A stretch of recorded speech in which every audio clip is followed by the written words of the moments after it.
Their faces are familiar, but their incredible stories of survival may surprise you. Hear what it takes to beat the odds. Don't miss Connie all this week, 8 Eastern on CNN.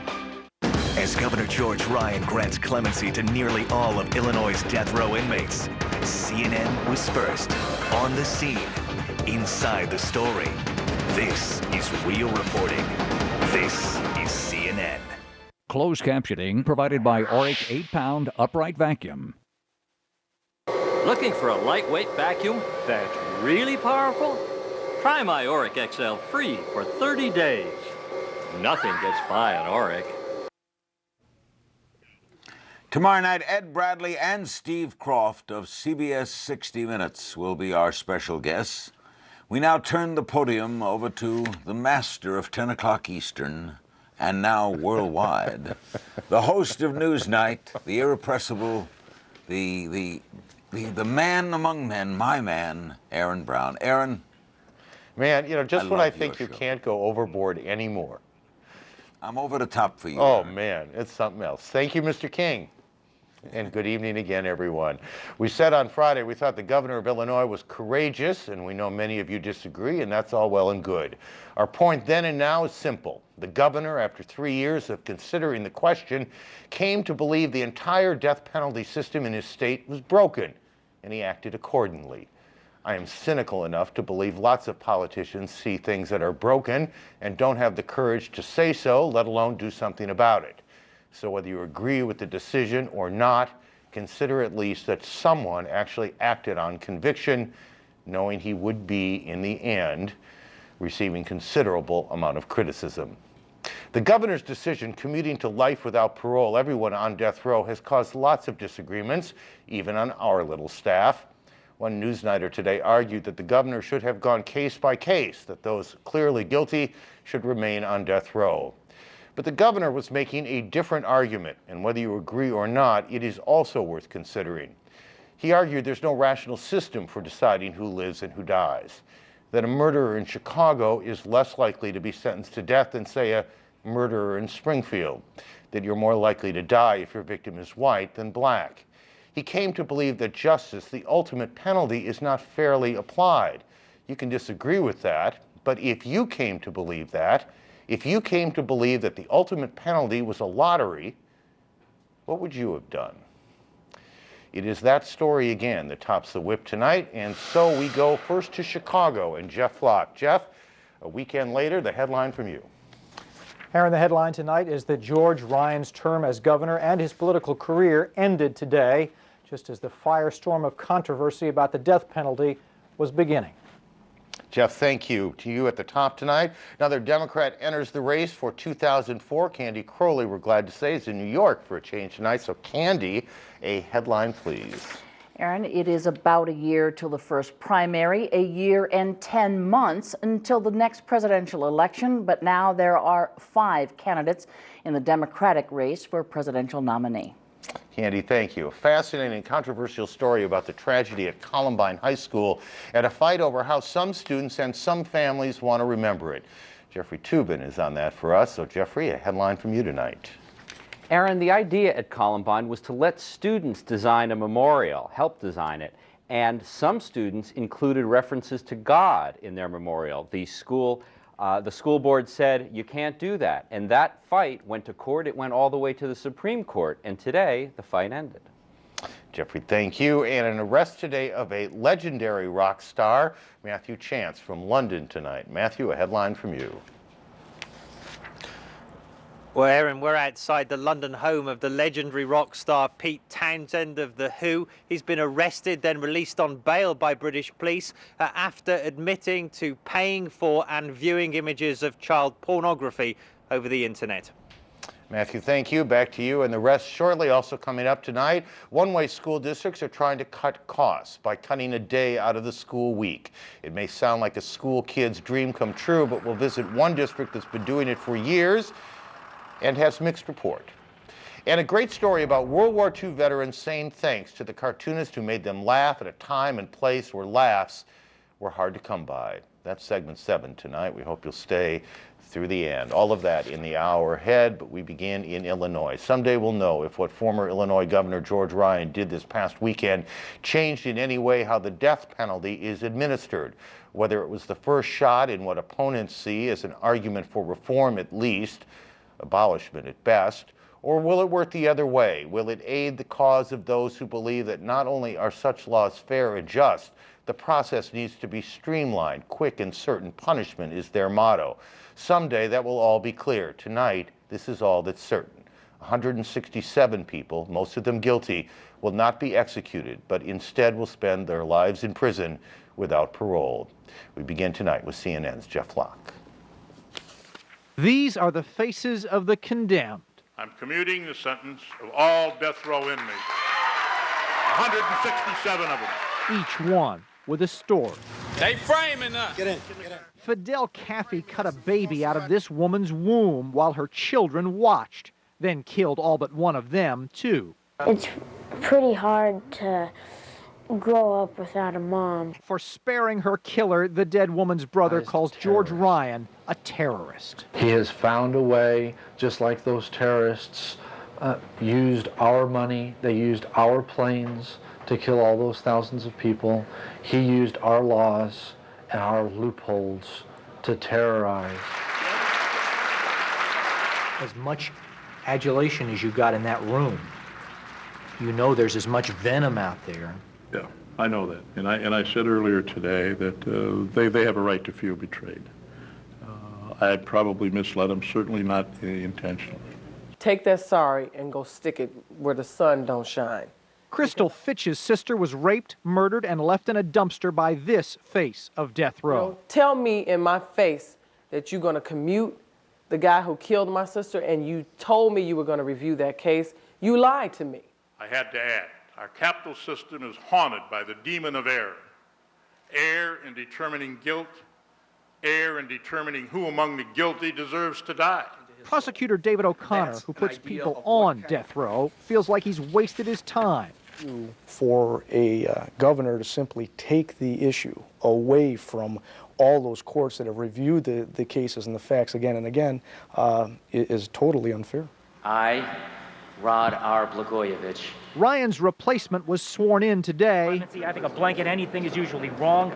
There is no... He'd already said he opposed Ryan, but his budget will save thousands of dollars because it's more expensive to execute murderers than to keep them in prison for life. It's an installment plan of the death penalty. The pardoned Aaron Patterson says life in prison is worse than death. But for victims' families, looking forward to the closure this death chamber might bring, it can be a life sentence too.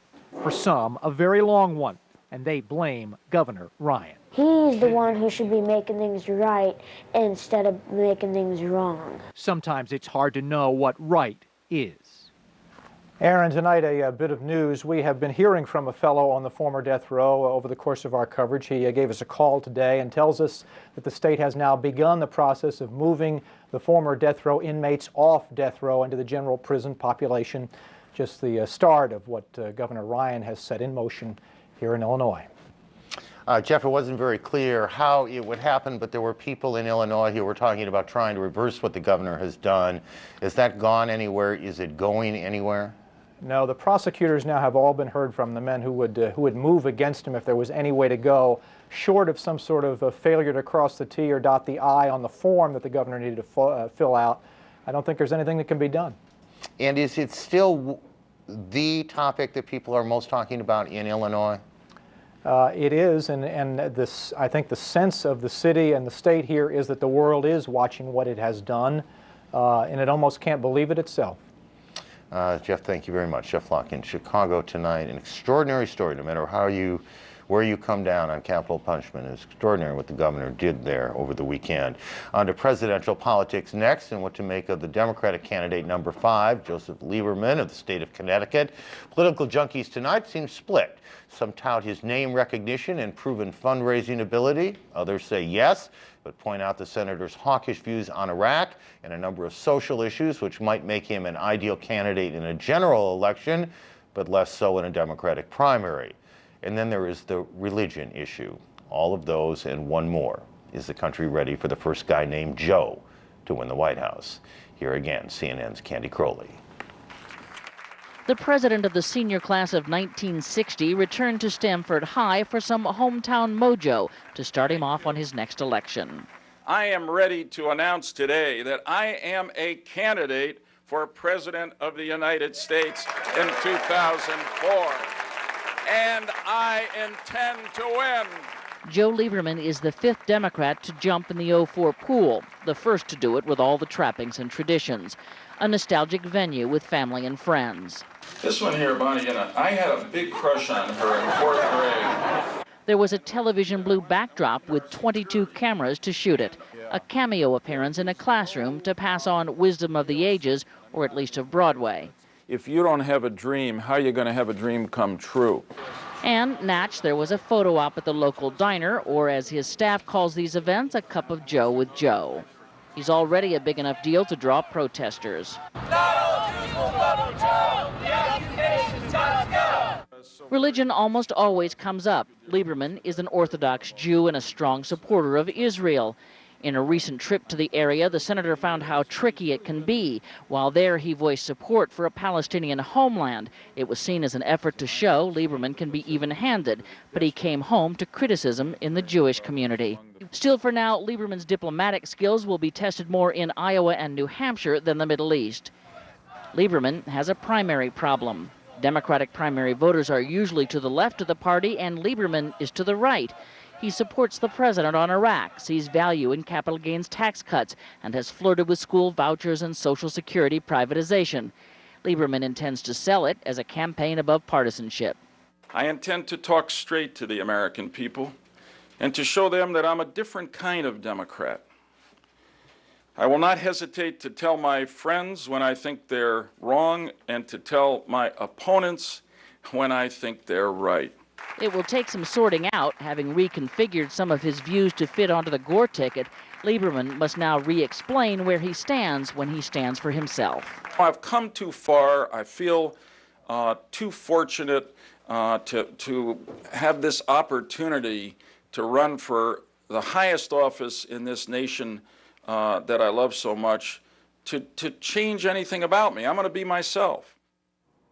You can expect Senator Lieberman to woo his primary voters in much the same way George Bush wooed his in 2000, arguing that while voters may not agree with all of his positions, he is the best one and the most likely to be able to beat the guy in the White House. Aaron? Is he front runner?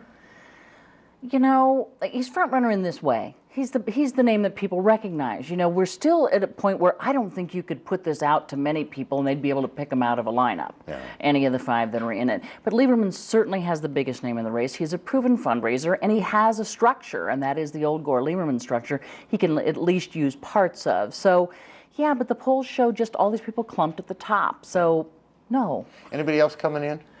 Yeah, I think we'll see Al Sharpton's going to get in the race, a black civil rights activist from New York. We may see Bob Graham, who said he's going to be the next president of the United States. Yeah, so I guess that means he's going to run. Joe Biden's thinking about it, senator from Delaware, and so is Chris Dodd, another senator let me from ask Connecticut. you differently. Is there anyone not going to run? Okay.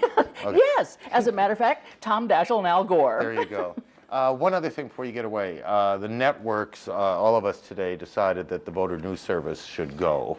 You want to explain the why of that and what it means?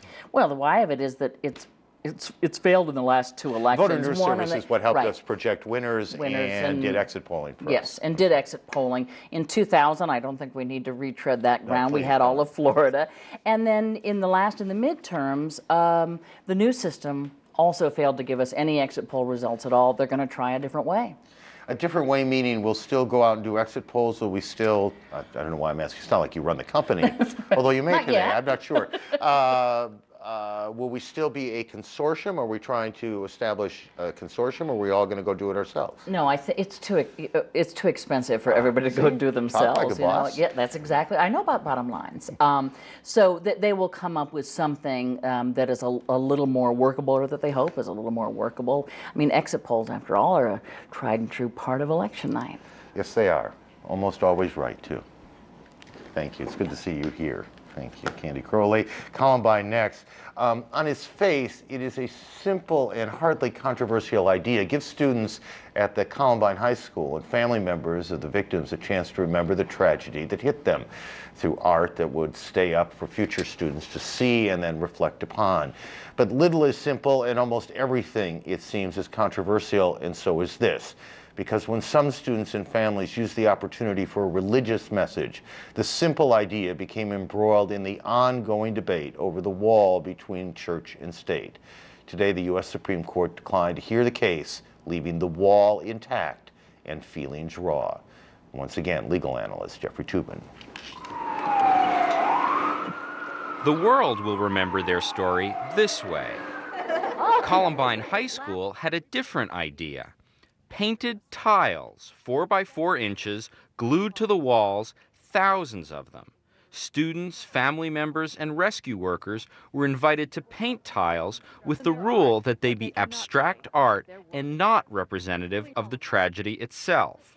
But the school said no to some tiles, like this one, and this one, and this. The school rule for the tiles? No religious expression and no specific references to the victims, and about 80 of the offending tiles were pried off the walls. So the parents of 2 of the murdered children went to court to say that the censoring of their tiles denied them their freedom of speech. In this case, what's so important is that the tiles that were removed, a lot of them were concerned with students that actually were religious in the schools. The 2 families that we represent, the tiles they were painting were in reference to the children they had lost in the Columbine tragedy who were Christians. In a statement made Monday after the Supreme Court's decision, the school board said parameters were established to limit the types of designs that may be in violation of the U.S. Constitution with respect to separation of church and state. So, Aaron, the bottom line is those tiles are not going back up on the wall, and the case is over. We're gonna play with this a little bit for a few minutes here. Let me start with you. Did the school district argue that it was a straight church and state question, or is there also inherent in this the right of schools, which doesn't necessarily exist in other places, the right in schools to limit speech in ways that other institutions might not be able to? That's part of it. I think what really saved the school district here was a certain muddiness about the facts, because originally what they said was no references to anything about the tragedy in any of these tiles, and that included religious expression. Unfortunately for the school district, as it evolved, it was basically only the religious tiles that wound up being removed. And that's a dicier area, to censor just one area of speech only about religious matters. But it was sufficiently muddy that the Supreme Court just decided to stay away from it. But as a matter of settled law, do schools have the right that other institutions do not have to limit speech? Is that right? That's absolutely right. There are the schools have much greater discretion to limit what goes on within their walls in all sorts of areas than do, say, people who run public parks, which are really public forums. But that is not unlimited. You couldn't have a school saying you can only praise Republicans but not Democrats at a school assembly. There are some First Amendment limits on schools. And just to finish this off, the reason that courts have given schools that latitude, whether you agree with it or not, again, is because? Is because they have a supervisory role over children. They tell them what to do. They are allowed to control the environment in all sorts of ways that they don't that government does in truly public areas. And speech is just one area. They don't let you leave either in school, if you remember, Aaron. Well, you're not supposed to. That's right. You can get in trouble. Thank you. Right, you have to bring that up. Thanks a lot, Jeffrey. Okay. Jeff Toobin in Washington tonight. After a short break, we'll talk with First Amendment expert Floyd Abrams and Steve Aden of the Rutherford Foundation, which challenged the Columbine ruling. That and more on a very busy Monday night from New York. Newsnight with Aaron Brown is brought to you by Pacific Life. Annuities, insurance, and investments. Rely on the strength of Pacific Life.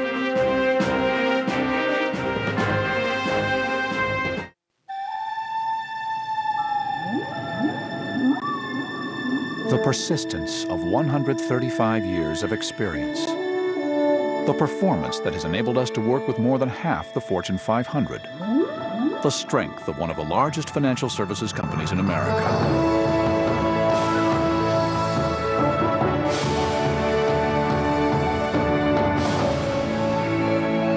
Rely on the strength of Pacific Life. Introducing Mama's Trio from Romano's Macaroni Grill. Our homemade lasagna, hand-rolled cannelloni, and chicken parmigiano together at last. That was beautiful. Romano's Macaroni Grill, making life delicious. Hot deals on notebook PCs now at Gateway. This awesome system has a DVD CDRW combo drive, a 1.7 gig processor, and lots more, starting at just $9.99. Save up to $250 after mail-in rebates now on select Gateway in-store PCs when you buy an in-store LCD display, printer, and broadband service. I'll take it. Call 1-800-GATEWAY today. On the next American Morning, what does North Korea really want? We're going to find out what Kim Jong-il expects to get from the U.S. CNN tomorrow at 7 a.m. Eastern.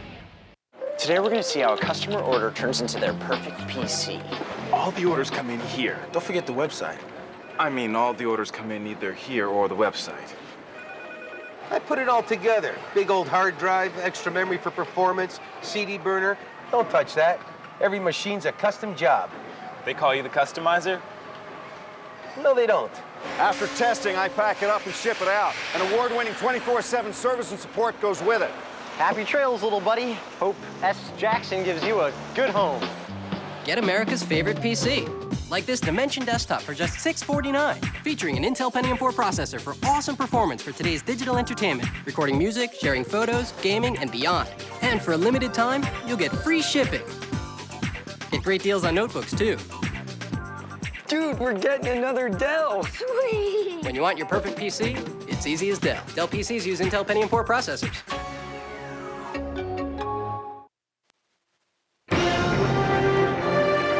This is CNN.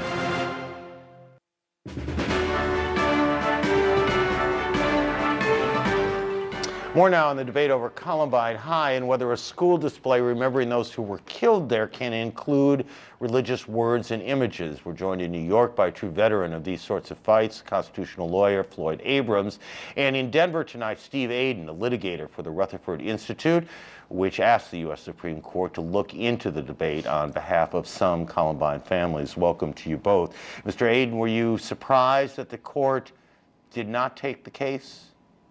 With a lot of commentators, we were, Aaron. It was a good opportunity for the Supreme Court to clarify an area of law that's been murky for a long time, and I'm sorry they passed up on it. The area of law that is murky here, define it for me as simply as you can.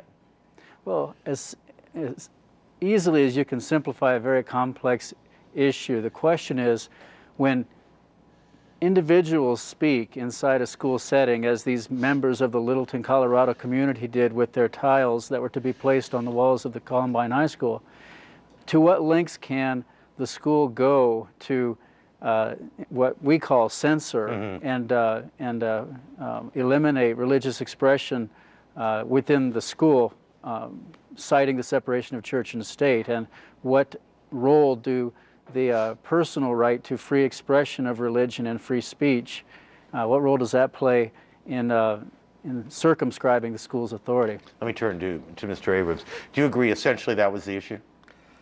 Well, that wasn't the issue that was decided by the Court of Appeals. I mean, what they said they were deciding was the power of a school to limit certain types of speech in certain types of places. They said they didn't want arguments about religion to occur in school because it didn't have good pedagogical value. They said that was the reason that they were doing, and I suspect that because of that and the very muddiness that was talked about earlier, that was why the court didn't take it.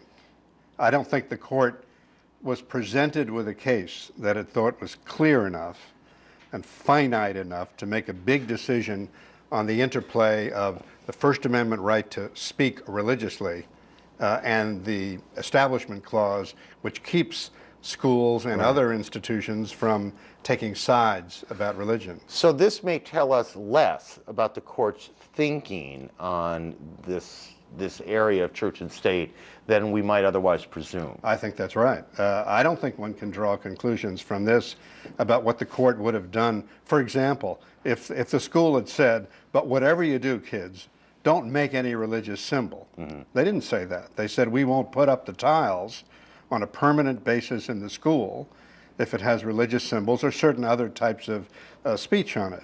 But if they'd said, you know, you can put anything you want on the tiles, but don't put a cross on, I think that would violate the First Amendment. Well, that's exactly what they said, Aaron. They had a policy from the beginning. In fact, they had teachers looking over parents' and students' shoulders who were making tiles, telling them, you can't paint that, that's an angel. We won't do that, that's a cross. From the beginning, the policy was, and it was consistently applied, no religious symbols, and they assigned community members who were putting the tiles up on the walls to do the job, and they said, don't put up what you think is too religious. And then when some slipped through the cracks, they finally sent an assistant principal down the halls with a custodian and a chisel to chisel out those that they felt were too religious. So it was the policy from the beginning. Mr. Abrams? Mr. Abrams is right about the 10th Circuit's basis, of course, but we feel it was a pretext for religious discrimination from the beginning. Well, he may be right. All I'm saying is that that's not the way the court that decided this case in Denver. This is the 10th Circuit Court of Appeals. Yeah, and the only relevance of that is that when a case goes to the Supreme Court, they take their facts, basically, from what the lower court said happened.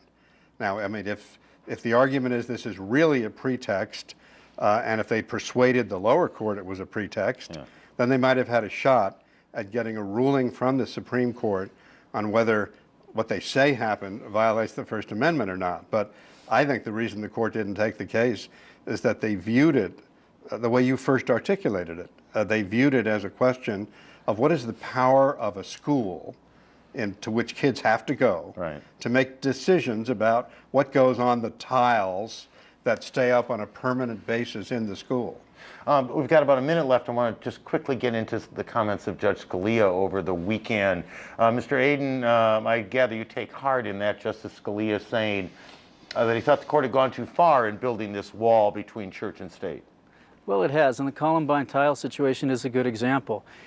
In a public school, generally now, school administrators have the misguided belief that they have to ferret out personal religious expression and exclude it. If you exclude religious speech, you're excluding religious persons, and that runs directly contrary to our stated commitment to religious pluralism in America. Mr. Abrams. Well, I don't agree with Justice Scalia. I don't think we have a real problem in this country, of kids not being able to pray and indeed to pray anywhere, including schools. This is the personal expression of religion. Personal expression. Schools can't organize prayers.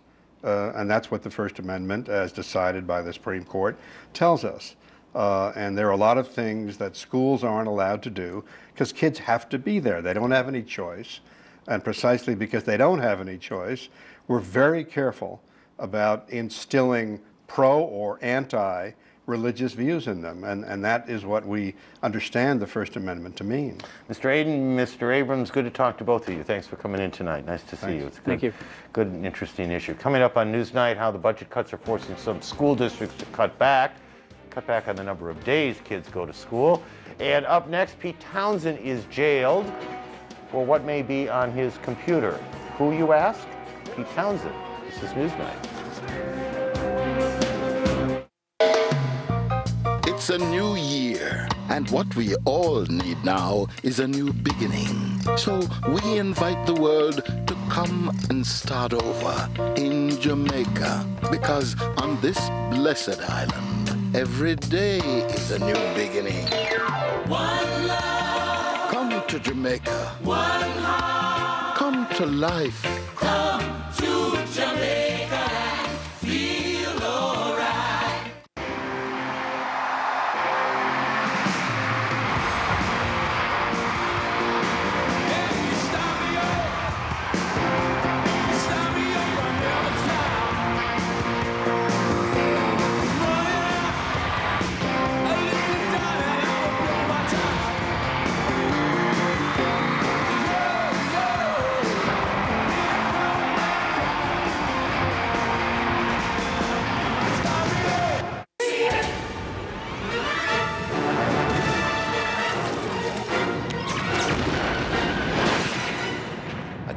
casting was awesome. The 60-inch plasma HD TV, 4 inches deep from Zenith. Mr. Stevens? Yeah. Got you down for over 130 channels, $39.99 a month. Right, so... every channel's digital quality. There's access to 31 premium movie channels, 60 pay-per-view movie titles a month. Great. So that can go on the back of the roof? Yeah, sure. Yeah, good. So go ahead and pull around back. You work for the cable company, huh? Yeah. Yeah. Why settle for cable? Switch to DirecTV and get over 130 channels, only $39.99 a month. Call 1-800-DirecTV or visit a participating retailer now. First, the rumors. Now it's official. Steve Case steps down. What finally drove the embattled head of AOL Time Warner to call it quits? He'll tell you when he joins Lou Dobbs on Moneyline. CNN Tonight, 11:30 Eastern, 8:30 Pacific. On CNN Tomorrow. She struggled with her weight for years. Now singer Carney Wilson looks great. She'll tell you how she won the Battle of the Bulge and beat the odds. Don't miss Connie. CNN Tomorrow, 8 Eastern. A few quick stories from around the world, beginning in Miami, with circumstances surrounding the death of B.G. Morris Gibb. He died early yesterday after emergency surgery to treat an intestinal blockage. Relatives today questioned the treatment he got. They want a full investigation. And England's Queen Elizabeth is recovering tonight from knee surgery. She underwent a 45-minute operation to remove some torn cartilage. Doctors say she'll be back to 100% in a week. The Who's Pete Townsend is free on bail tonight, detained earlier today in London on suspicion of possessing and producing child pornography. Here's CNN's Matthew Chance. 57-year-old Pete Townsend slipped out of his London mansion through a side exit, trying to avoid the crowds of waiting media. He was escorted to a local police station for questioning and taken into custody. At least 12 detectives connected with the continuing British paedophile investigation, Operation Oar, searched his home. A number of computers and floppy disks were seized and will now be subject to forensic tests. Earlier, Townsend's lawyer said the police came at the star's own request. I just want to tell you that we are meeting the police at the house here at 3 o'clock, by appointment, by arrangement with the police.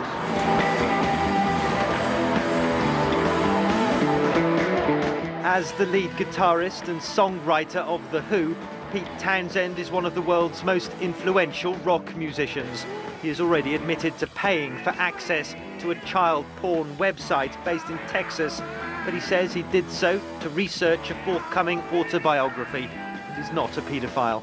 Under Operation Oar, thousands of names have been handed to the British police by the US authorities. Hundreds of child porn arrests have already been made in Britain, including of professionals who work with children. Among the names still being investigated, say police sources, are 2 former British government ministers, 50 police officers, a TV presenter, and of course the rock star Pete Townsend. 1,500 people have been arrested so far under Operation O. 95% of them have got no criminal record, no form of any kind with the police or other authorities.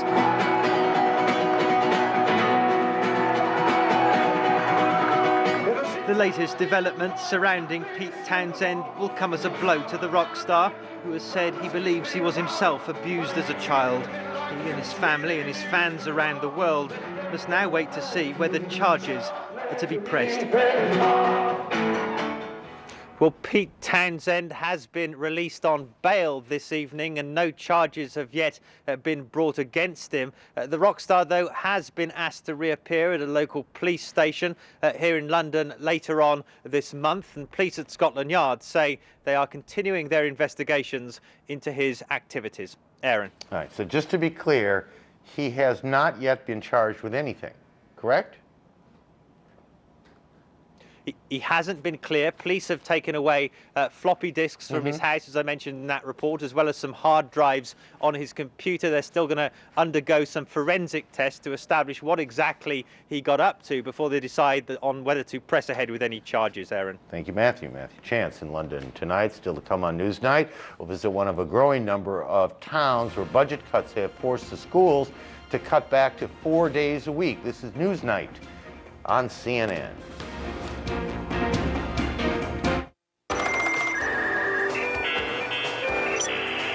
BrazilianExporters.com.br. the most complete directory of Brazilian explorers. Come and do business with us. Meryl Streep, Julianne Moore, Nicole Kidman.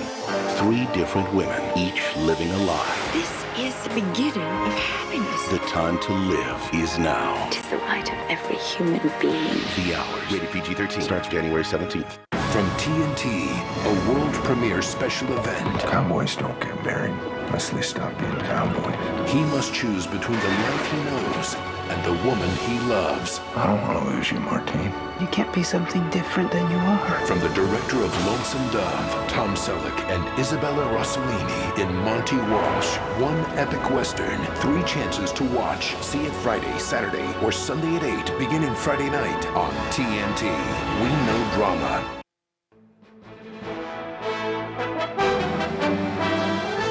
I'm Lou Dobbs. Stocks today, little changed on Wall Street. The Dow up a point, the Nasdaq down 2 points. 2 major executive shakeups at AOL Time Warner. Chairman Steve Case is stepping down. Separately, CNN's head man Walter Isaacson is leaving the company. He'll be replaced by President Jim Walton. Watch Moneyline weeknight, 6 p.m. Eastern on CNN. Now back to Newsnight with Aaron Brown. Have an interesting day around here. Coming up on Newsnight, government budget deficits and the 4-day school week. Short break and we're right back. Lou Dobbs' Moneyline Update is brought to you by Bank of America, embracing ingenuity. For a snapshot of today's market movement, log on to CNN.com. Tonight's the night, Johnny. This is the matchup we've been waiting for. The KG veteran versus the fast-rising newcomer. That's right, Nick. You know, I hear the way this rookie uses bill pay from Bank of America is really something. Look at the way the veteran stuffs that envelope, Johnny. He's really leaving himself open with that technique. I tell you, Nick, that is really old school. Well, the rookie's in total control out there. He's deciding what bills he wants to pay and when. He's even checking his balances and reviewing past transactions and doing it all safely and securely. Did you see that? The money he's put aside to pay his bills is in one of his other accounts. Hold on. He's transferring money from his savings into his checking account right from his desktop. What a strategy! That's it. The record stopped. We've got ourselves a new champion. Enroll now and pay bills online for free. Visit bankofamerica.com for more details.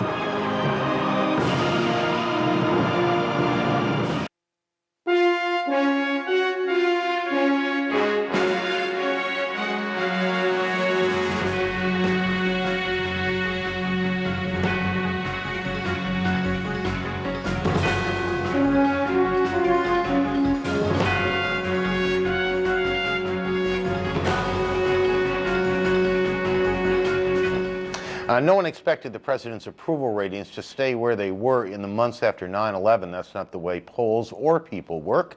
Polls, of course, are a snapshot in time. They go up, they go down. The trend over time is more important than the number on any given day.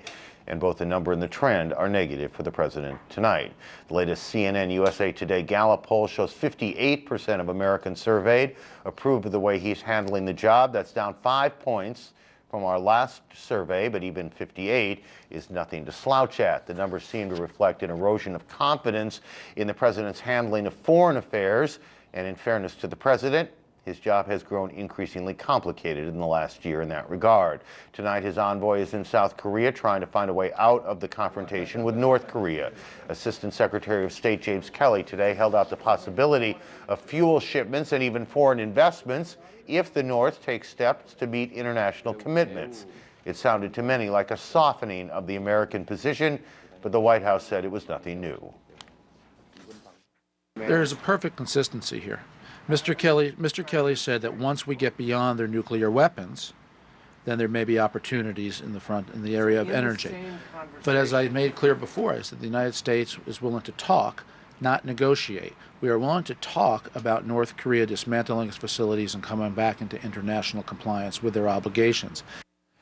Meantime, the buildup to a possible war with Iraq kicked up another notch today. 7,000 Marines shipped out from Camp Lejeune, North Carolina. Other units leaving as well from ports in Virginia. Already close to 200,000 troops are in the Gulf or on their way. And Iraq Today played host to a peace delegation from the United States. Among those in the group, Bianca Jagger, the ex-wife of Mick Jagger. The activities today included a visit to a bomb shelter where Iraq claims more than 400 civilians died during the Gulf War. Around the country, people in recent weeks have been listening to their governors give their State of the State addresses and hearing a similar theme, how to make do with less.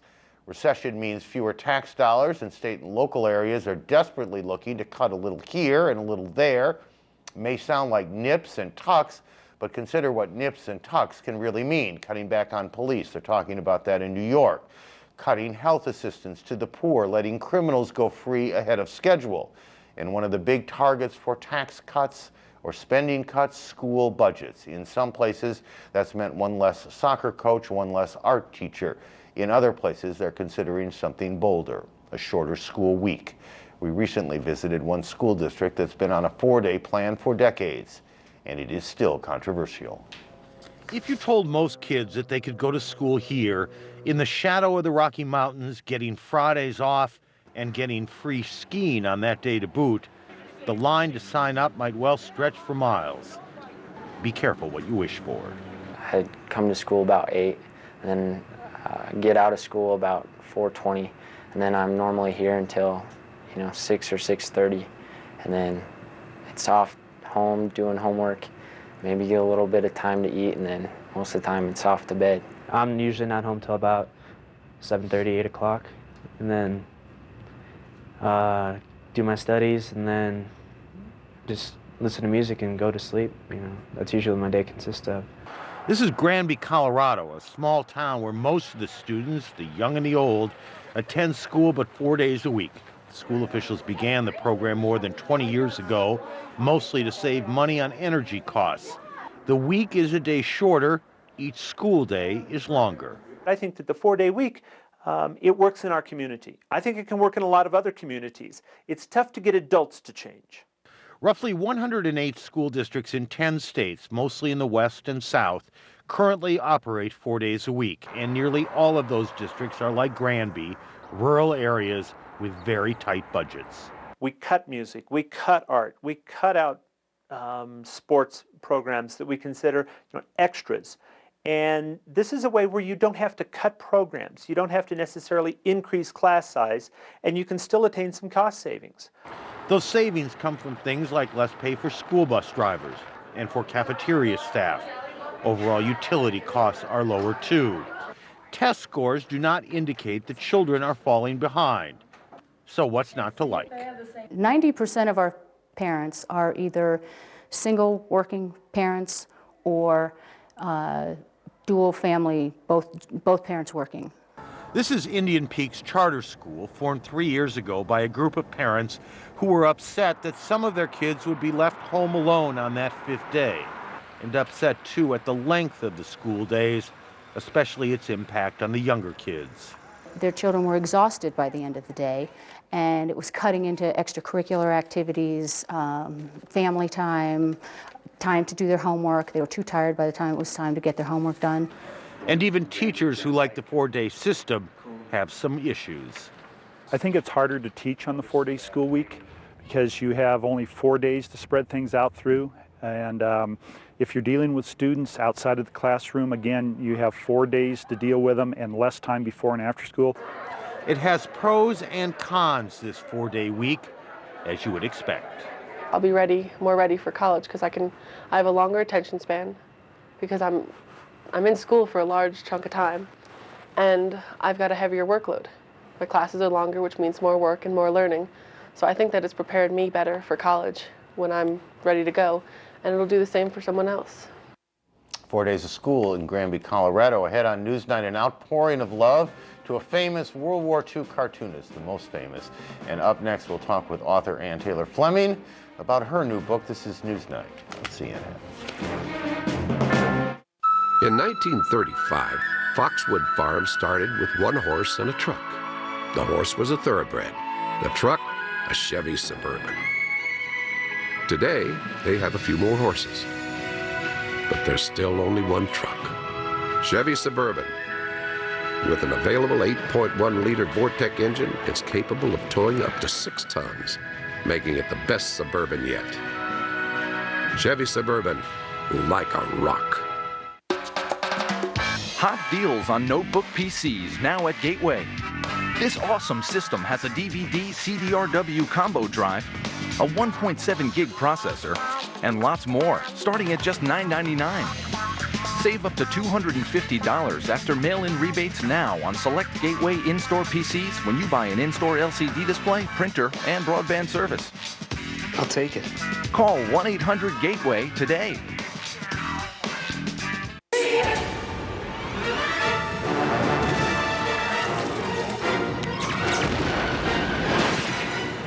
I told you this thing was awesome. The 60-inch plasma HD TV, 4 inches deep, from Zenith. Paul Zahn now with a quick look at what's coming up tomorrow on American Morning. Thanks, Aaron. Tomorrow on American Morning, what does Kim Jong-il really want from the United States? We'll go inside North Korea to focus on the history of the rocky relationship between the United States and North Korea. We will also meet a reservist, a mom who is about to be separated from her little girl. She has been called to active duty later this week. All of that and more at 7 a.m. Eastern. Aaron? Paul, thank you. Next on Newsnight, author Ann Taylor Fleming on love, marriage, and infidelity. We'll be right back.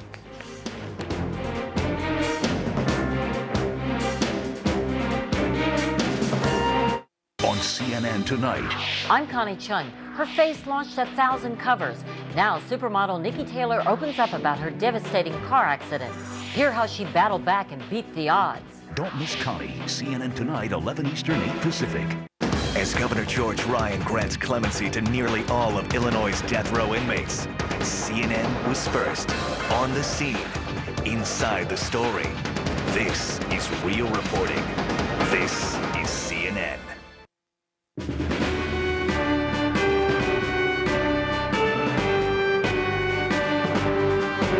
Well, we always hate to get out of touch with old friends, and it feels a bit that way with Ann Taylor Fleming, a rare breed these days in the world of bullhorn journalism, someone who can debate an issue without the shouting. Our kind of person. We're glad to say she joins us tonight here in New York rather than LA. She has a new book out, her first work of fiction about marriage and infidelity, Marriage, a Duet. Nice to see you. It's actually two books in one, right? Two stories. Two novellas in one. And well, sort of set this up, and then we'll talk about marriage and life. Two novellas about marriage and infidelity. The first one is told from a woman's point of view, second one from a man's point of view. But in both cases, the marriages are deep, passionate, real marriages. And so that the infidelity, when it comes, is high-stakes stuff. I mean, it's real heartbreaking, earnest stuff. And in both cases, it is dramatically heartbreaking, and we won't sort of tell how these things are resolved, but it cuts to the very core of the relationship. Yeah. I really wanted to talk about deep, complicated marriages and people who love each other, and yet there's still infidelity. We have this idea that, something's missing in a marriage if somebody, cheats. But in my experience, and I've been married 30 years, and in the experience of my friends, and I'm not talking about marriages where there's been infidelity, long marriages are intensely complicated. I mean, it is a long journey. I mean, you sign on when you're young to love, honor, and presumably not hurt a significant other. And I wanted to write about those kinds of marriages from the inside out. So I wrote a lot more about the marriages. And in both cases, the marriages do survive. But there is a shattering of the heart. Why, I don't know when I ask this. You've had a great and wonderful marriage to a terrific guy. Why did you want to sort of undress these people, these characters in the book the way you did, and expose them in the way you did? Oh, in fiction, that's what fiction is. I mean, fiction is to cut to the core of what you know and what you see. I say that journalism, and as you say, I've been a journalist forever, is what you see in front of your eyes. Fiction is what you see behind your eyes. You got to go as deep as you can go if it's going to have any real, authentic resonance. I mean, you don't, undressing a character, these are people I created. I mean, you want them as real and raw and everything on the table. I mean, in part, that's why I switched. I haven't switched, but I wanted to do fiction because I just wasn't getting as deep as I wanted to with nonfiction. Think your marriage could survive an infidelity? Oh, probably. I'm not. Oh, I was trying to figure out what that answer was. Let me ask you, and yours? Well, it's one of the great things about this job is I get to ask the questions. Okay. I think, one of the things that's interesting, in the first novella, the woman, Caroline, has been married for about 25 years when her husband falls in love with a younger woman. The twist is that he stays, and they go on, and they put the marriage back together. But I would suspect that that would be possible in many of the marriages I know, because there's so much history, so much love. But there's still damage. Yeah. And that's what I wanted to write about.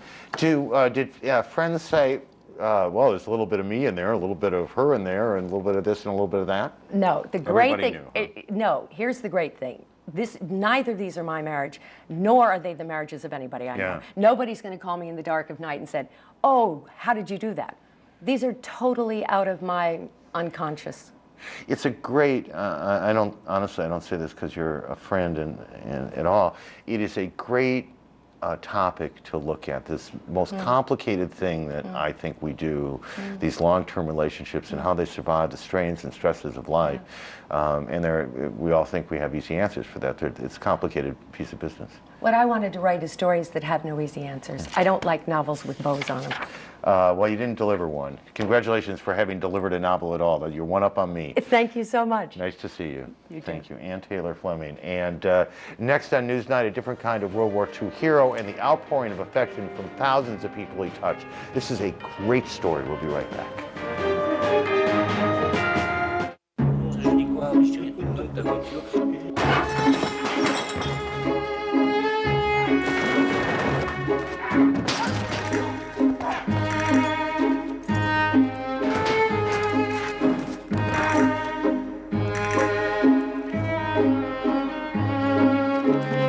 Using HP mobile technology to get information quickly and easily, the world's police forces now fight crime digitally. CNN Tomorrow, Ed Bradley and Steve Croft of 60 Minutes, from their show's future to war in Iraq. Only on Larry King Live. CNN Tomorrow, 9 Eastern. Before any other channel, new hit movies premiere on Stars this Saturday. Mike's heart is useless. He's going to need a transplant or he's going to die. Your insurance does not cover this. They're telling me I got to take my son home and watch him die. Do something! The hospital's under new management now. I am not going to bury my son! John Q. Saturday and every Saturday, new hit movies premiere on Stars, part of the Stars Super PAC, the best movie value from DirecTV. We promise not to tell your favorite old movies that you're cheating on them. Ready to see something new? Then turn to Blockbuster pay-per-view movies. An evil plot. A neo-fascist named Dressler bought an A-bomb on the black market. An atomic weapon. The bomb is in play! Terrorists pit two countries against each other to destroy civilization. It wasn't the Russians. Ben Affleck and Morgan Freeman. The sum of all fears. On Blockbuster pay-per-view movies. Order now with your remote. Here you go. You just programmed your new digital video recorder. So now I can watch all my favorite shows whenever I want? Yes, sir. So if I just walk out the door right now, it'll record. Automatically. I'm stepping towards the door, and I'm not missing a thing. Right. It's prime time, and I'm leaving the house. I am now on the porch. Introducing DirecTV Digital Video Recording. Now you can watch what you want, when you want to watch it. Visit these retailers for a demo today. With NBA League Pass, you can follow the entire NBA season. He's T-Macking in Orlando. See the Los Angeles Lakers go for a fourth straight championship. Watch Michael Jordan mold his team into a playoff contender. That'll count. Finishes with a dunk. Alley-oop slam. Catch the free preview of NBA League Pass from January 13th through January 19th. To order, tune to Channel 216, call 1-800-GET-SPORTS, or visit DirecTV.com. Takes it hard to the hole. Oh, my. This is CNN. This is CNN. There's something about our final story tonight that both breaks your heart and makes you smile. On the one hand, it deals with a man who is spending his final days with Alzheimer's, unaware, and that is the heartbreaking part. The joyful side has to do with the work this man did. He drew cartoons and the lives he touched, and how 50 years later, They still remember the work and the man in the nicest way imaginable. Willie and Joe may be the most famous GIs who never lived. They were heroes to the grunts of World War II. The infantry, kind of the underdogs, and didn't do most of the killing, but they did most of the dying, and they needed a Malden, and so he was very popular with me. Malden was Bill Malden, who gave life to Willie and Joe and brought smiles to tens of thousands of GIs who saw in them a little of themselves and saw in their creator a hero of sorts. By the time I got through with combat over there and wounded for the final time, I knew quite a lot about Bill, and he was already a legend, especially with the infantry. And ultimately far more than the infantry. He published 3 books, won 2 Pulitzer Prizes before his active career ended a decade ago. His cartoon of Abraham Lincoln covering his face in sorrow at the Lincoln Memorial the day John Kennedy was shot remains one of the most famous of its time. But age and Alzheimer's have taken their toll on Bill Malden. Now he's confined to a private room at a small clinic in Southern California. He is confined, but he is not alone. Some of these letters are 6, 7, 8 pages long, and they write in great detail about experiences that they had 60 years ago, like they were yesterday. Thousands and thousands of World War II veterans, their widows and their sons and daughters, are writing to him these days for a simple reason: to thank him for bringing humor and common sense to their wartime experience. Obviously, this had such a profound effect on their lives that 60 years later, they're still looking for conduits to express it. His son says he doesn't know for certain if Malden understands what's been happening. We're blown away by this, we really are. We're all overwhelmed. It was Jay Gruenfeld who started it all. He tried to send a copy of his self-published autobiography to Malden, but it kept being returned. Months later, after he managed to visit Malden, he had an idea. While I was there on the first trip, I asked how many visitors he was getting, and he wasn't getting many. And I said, is it all right with you folks if his son, Dave, approves that, and the rest of his family, that we try and get the veterans organizations and get some publicity and get people in here? I said, he's terrifically famous, and I think they'll just wait in line. Dozens did visit, but more, many, many more wrote. They wrote cards and notes, they sent cartoons, all this pouring in for a man who made war somewhat more bearable. So far, perhaps 10,000 in all. Dear Bill Malden, best regards and best wishes to a wonderful American who meant so much to the soldiers of World War II. Your thoughtful cartoons lifted the hearts and buoyed the spirits of all the GIs. Dear Bill, Willie and Joe live on, thanks to you. I served in Italy, 5th Army, 53rd Signal Battalion during World War II. Your cartoons and stars and stripes gave me and my buddies many smiles when we needed some humor in our lives. As I got older, my father told us of the terrible situations of battle. Through all of this tragedy, he said there were few things to smile or laugh about. He said there were a few things that would make him and his buddies forget the war horror and smile, and good old Willie and Joe were 2 of them. His son says one thing is certain. He and other members of the family will never forget what's been happening in a small hospital room to a man who will never truly be alone. It's incredible. We had no idea. We really, we had no idea. So, good for you. Good for you, Pop. Good for you indeed. Thanks for joining us tonight. We're all back tomorrow, 10 o'clock Eastern. Good night for all of us at Newsnight.